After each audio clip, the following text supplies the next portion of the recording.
듣기만 해도 통찰력이 생기는 통키뉴스는 2월 5일 미국 현지 뉴스를 중심으로 시작하도록 하겠습니다. 먼저 첫 번째 소식입니다. 조 바이든 대통령이 마련한 1조 9천억 달러의 부양안이 찬성 51표, 반대 50표로 오늘 새벽 연방 상원을 통과했습니다. 예산안은 하원으로 송부돼 최종 표결을 앞두고 있는데 하원에서는 통과가 유력시되고 있습니다. 자, 존슨앤존슨이 FDA에 코로나 백신의 긴급 사용 승인을 요청했습니다. 66%의 예방 효과가 있는 것으로 알려진 이 백신이 승인되면 화이자, 모더나에 이어 세 번째로 접종이 가능해집니다. 백신 접종을 하고 난 뒤 통증이 있더라도 가급적 진통제는 피하는 것이 좋다는 지적이 나왔습니다. 통증은 면역 체계가 활발해지고 백신이 작동한다는 의미로 진통제가 면역 반응을 억제할 수 있기 때문에 그렇습니다. 17세까지의 부양 자녀들에게 매달 $250 내지 $350를 현금 지원하는 법안이 민주, 공화, 양당의 중진 의원들에 의해 초당적으로 추진되고 있어 관심을 끌고 있습니다. 조 바이든 대통령이 의회의 동의가 필요 없는 행정 조치를 통해 1인당 $1만 달러에 학자금 대출 채무를 탕감하는 방안을 검토하는 것으로 알려졌습니다. LA 통합교육구에 대해 문을 열라는 압력이 거세지고 있는데요. 조 버스카이노 LA 시의원은 대면 수업 재개를 거부하고 있는 LA 통합교육구를 상대로 소송을 제기하는 안을 발의할 예정입니다. 불과 한 달 전에 7,000명 이상이었던 LA 카운티의 코로나 입원 환자 수가 5,000명 밑으로 떨어졌고요. 슈퍼볼 기간만 잘 넘기면 백신 접종 확대와 맞물려 진정 국면에 접어들 수 있는 기대감이 높아지고 있습니다. 캘리포니아의 고용개발국 EDD의 실업수당 지급 지연과 사기 사례가 잇따르면서 주의회가 시스템 개혁에 나섰는데요. 10년 전에 시스템에 머물러 있는 EDD 자체 개혁을 위해 20가지의 법안을 발의했습니다. 팬데믹 속 총기 관련 사건 사고들이 급증하면서 LA를 포함한 전국 검찰들이 연대해 바이든 행정부의 총기 규제 강화와 총기 사고 예방 프로그램 진행을 위한 보조금 지원 등을 촉구했습니다. 조 바이든 대통령이 외교 정책의 중심인 국무부를 찾아 외교의 귀환을 알렸는데요.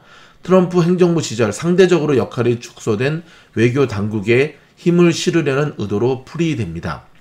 상원의 탄핵 심판을 앞둔 트럼프 전 대통령이 심리에 직접 출석해 증언하라는 민주당 측의 요구를 거부했습니다.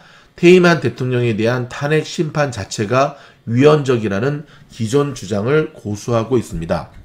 구구 음모론을 공개적으로 신봉해 논란을 빚은 공화당의 마저리 테일러 그린 연방 하원 의원이 같은 공화당에서도 반대표가 나오는 등 결국 배정된 상임위원회에서 축출됐습니다.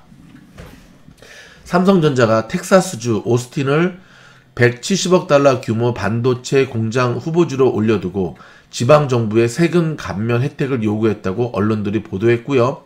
한국에서 1년 만에 국산 1호 코로나19 치료제가 탄생했는데요. 전 세계에서는 세 번째 항체 치료제인데 변이 바이러스 등에 취약해 별 효과가 없다는 지적이 나오고 있습니다. 김명수 대법원장이 거짓 해명의 논란에 잇따른 고발과 정치 공세 난타전으로 막다른 코너에 몰렸는데요. 자신의 녹취 파일 공개로 여파는 계속되고 있지만 이젠 여당도 선을 긋고 있습니다. 정의용 외교부 장관 후보자 인사청문회에서는 북한 원전 건설 추진 의혹이 도마 위에 올랐고요. 야당 의원들은 당시 국가안보실장으로서 책임을 져야 할 것이라고 정 후보자를 몰아세웠습니다. 푸틴 러시아 대통령의 정적인 야권 지도자 알렉세이 나발니가 지난해 여름 독극물에 중독됐을 당시 치료했던 55세의 러시아 의사가 갑작스레 사망해 의문사 의혹이 제기되고 있습니다. 영화 미나리가 제27회 배우 조합상, SAG의 영화 앙상블상의 모든 출연 배우들, 여우조연상의 윤여정, 나무주연상의 스티븐 연 등 세계 부분 후보에 올라 오스카 수상의 청신호가 켜졌습니다. 이상은 라디오 코리아의 기사를 기본으로 한 현지 뉴스였습니다. 게임스탑에 관련한 기사입니다. 자넷 앨런 미국 재무장관은 4일 헤지펀드의 공매도에 대항하는 개인들의 게임스탑 주식 등 매수로 인한 증시 변동성과 관련해 투자자 보호를 강조했지만 당장의 개입에는 신중한 태도를 보였는데요. 자, 로이터 통신에 따르면 옐런 장관은 이날 규제 당국 고위급 회의를 마친 뒤 게임스탑 등 주식을 둘러싼 높은 변동성 시기에도 금융시장의 핵심 인프라는 회복력을 보였다고 밝혔습니다. 또 금융규제 당국자들이 대거 조치에 나서기 전에 상황을 완전히 이해할 필요가 있다고 강조했고요.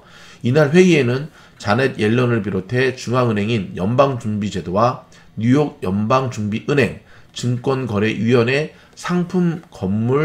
선물거래위원회 등 금융당국 인사들이 참석을 했습니다. 옐런 장관은 회의에 앞서서 미 ABC 방송에 출연해서는 금융시장이 올바르고 효율적으로 작동하고 투자자들이 보호받는 것을 확실히 할 필요가 있다고 말했습니다. 또한 우리는 최근 사태가 추가적인 행동을 필요로 하는지 여부에 대해 논의할 것이라며 조치를 취하기 전에 무슨 일이 일어났는지 깊이 이해할 필요가 있다라고 밝혔습니다. 한편 옐런 장관은 ABC 방송 인터뷰에서 사람들이 이번 위기로 영구적인 타격을 입지 않도록 해야 한다면서 신종 코로나 바이러스 감염증에 대한 신속한 추가 부양책의 필요성을 강조했습니다. 조 바이든 행정부는 1조 9천억 달러 규모의 경기 부양안을 추진하고 있으나 일단 상원에서는 통과가 됐죠. 하지만 그 과정에서도 조금 매끄럽지 못한 모습들이 많이 나타나고 있습니다. 호주 소식입니다. 호주에 세계 최대의 배터리 설비가 만들어질 예정이라고 블룸버그 통신이 5일 보도했는데요. 이에 따르면 호주의 신재생에너지 기금인 CEP 에너지는 내년 상반기 중에 뉴 사우스 웨일즈 지역에서 에너지 저장을 위한 1200메가와트급 배터리 설비 건설을 개시할 계획이라고 밝혔습니다. 현재 세계 최대 배터리는 미국의 비스트라 에너지가 캘리포니아에 만든 300MW급 설비로 연내 400MW급으로 확대될 전망입니다. 대형 배터리 시설은 전기를 저장하고 있거나 전력망으로 공급해주는 역할을 담당하고요. 호주는 풍력, 태양광 등 신재생 에너지 발전 잠재력이 큰 나라여서 배터리 시설 수요도 늘어나고 있습니다. 호주는 2017년에는 일론 머스크가 이끄는 테슬라가 네오젠과 손잡고 당시로서는 세계 최대인 100MW급 리튬 이온 에너지 저장 시스템을 호주 남부에 지어 화제를 모은 바 있습니다. 미국의 온라인 증권사 로빈후드가 개인 투자자와 공매도 세력 간의 전장이 된 게임스탑과 AMC 주식에 대해 취했던 매수 제한 조치를 해제했습니다. 4일 블룸버그 통신에 따르면 로빈후드는 전날 게임스탑과 AMC에 대한 매수 한도를 늘린 데 이어 하루 만에 매수 제한을 완전히 풀었는데요. 로빈후드는 지난주 게임스탑 등 일부 종목의 주가가 폭등하자 개인 투자자들의 해당 주식 거래를 제한해서 비난을 받았죠. 하지만 오늘 그 영향 때문일까요? 초반에는 GM이 AMC 많이 올랐지만 지금 장중에 또 많이 토해내는 모습을 보였습니다. 미국에서 고수익을 내걸고 펀드 투자자로부터 2조 원에 육박하는 자금을 끌어모은 사모펀드가 폰지 사기 혐의로 기소됐다고 월스트리트저널과 블룸버그 통신 등이 4일 보도했습니다. 이에 따르면 대체 투자 전문 운용사로 행세해온 GPB 캐피털 홀딩스의 최고 경영자인 데이비드 젠타일 등 3명이 이날 사기 등의 혐의로 체포됐는데요. GPB는 2015년에서 2018년에 걸쳐 연 8%의 투자 수익 배당을 약속하면서 고령자 4,000명 등 1만 7천여 명으로부터 17억 달러의 자금을 끌어모아 폰지 사기를 했다고 연방수사국은 설명을 했습니다. 미국의 대형 제약사인 머크앤드컴퍼니의 케네스 프레이즈 최고 경영자가 오늘 6월 말 퇴진하면서 새로운 CEO로 바뀐다라고 하는 소식입니다. 미국의 유전자 분석 업체인 23andme가 영국의 억만장자 리처드 브랜슨 회장이 이끄는 버진그룹의 기업 인수 목적 회사와 합병할 계획이라고 월스트리트 저널이 4일 보도를 했는데요. 이에 따르면 23&me의 위치츠키 최고 경영자와 브랜슨 회장은 이날 이런 합병 계획을 밝혔고요. 버진 그룹의 스펙인 버진 에코지션은 이미 나스닥에 상장돼 있어 합병이 늦어지면 23&me는 바로 뉴욕 시장에 상장되게 됩니다. 자, 23&me는 2억 5천만 달러의 신규 투자도 유치할 계획이고요.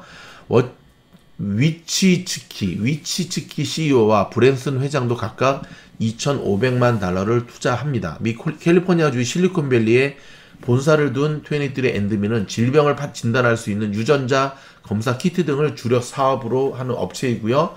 브랜슨 회장은 항공사 버진 애틀랜틱을 중심으로 한 버진 그룹을 이끌어왔으며 최근에는 민간 우주 기업 버진 갤럭틱과 버진 오딧 등으로 주목받고 있습니다. 자, 미국의 수소 전기차 업체인 니콜라에 대한 의혹 제기로 유명해진 공매도 업체 힌덴버그 아시죠? 힌덴버그 리서치가 유명 벤처 투자자 차마트 팔리하피티아가 지원하는 스타트업을 겨냥한 보고서를 4일 냈거든요. 미국의 CNBC 방송과 경제 매체 마켓 인사이더에 따르면 힌덴버그는 이날 보고서에서 메디케어, 미국의 메디케어 보험사인 클로셀스가 미 법무부의 조사를 받고 있다는 사실을 공시하지 않았다고 주장했고요. 미 법무부가 이 회사의 리베이트, 사업 간행 등 12가지 사항을 조사 중이라고 전했습니다. 클로버헬스는 팔리하피티아의 기업 인수 목적 회사와 합병하는 방식으로 지난달 나스닥 시장에 상장됐고요. 할리하피티아는 스리랑카 출신 유명 벤처 투자자로 페이스북 임원을 거쳐 여러 벤처기업 투자로 돈을 벌어 2011년 벤처 캐피탈 회사인 소셜 캐피탈을 창업했습니다. 일본의 소프트뱅크 그룹이 투자한 독일 중고차 온라인 매매 플랫폼 오토원이 4일 상장 첫날 공모가 대비 39%나 급등을 했습니다. CNBC 방송 등의 보도에 따르면 이날 독일 프랑크푸르트 증권 시장에 상장된 오토원은 공모가가 38유로보다 39% 오른 52.90유로의 거래를 마쳤습니다. 트위터를 당분간 중단하겠다라고 얘기했던 일론 머스크가 이틀 만에 다시 재개를 했네요. 언론에서는 멈출 수 없는, 참을 수 없는 트윗질이라고 얘기를 하는데 일단 소통하고 싶어서 그랬던 것으로 보여집니다. 간략적으로 오늘 시장 분석해 드리도록 하겠습니다. 다우, 나스닥, S&P 500 다 플러스로 마감되었지만 쉽지 않은 장이었습니다. 오전에 많이 시작할 때 고전을 했고요. 선물 시장의 좋은 모습으로 푸른 초장으로 시작되었음에도 불구하고 시작하자마자 바로 하락하면서 회복되긴 했지만 회복폭이 높진 않습니다. 직관적으로 보는 사이트 보시면은요, 오늘 팡주식들 가운데 많이 부진했죠. 구글만 조금 더 갔고, 애플은 마이너스고, 그 다음에 마소나 아마존은 그냥 쏘쏘, 그 다음에 테슬라도 오늘은 0.16% 보합권으로 마무리되는 모습이었습니다. 쉽지 않은 장이었습니다. 근데 그 중에 그래도 저희 미즈놀이 계속해서 강조하는 팔란티어 오늘 굉장히 좋은 모습을 보여주었는데요.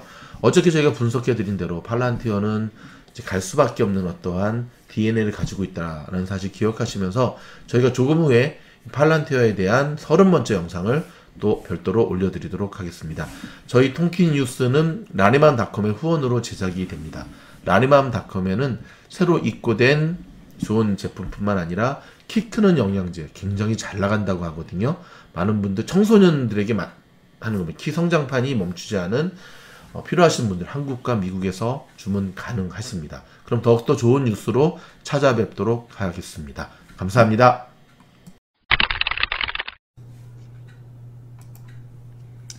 주무실 때 모두 재생은 미즈놀 들어가셔서요. 미즈놀 채널 들어가기로 들어가시는 겁니다. 채널 목록 클릭하시고 화면이 바뀌면 통키뉴스 종목 다른 것도 상관이 없습니다. 하지만 통키뉴스 하셔서 영상 재생을 누르시면 되는데요. 자, 특별히 왼쪽에 반복 재생 꼭 누르셔야 됩니다. 요걸 딱 누르시고 주무시면 됩니다. 아주 간단하죠?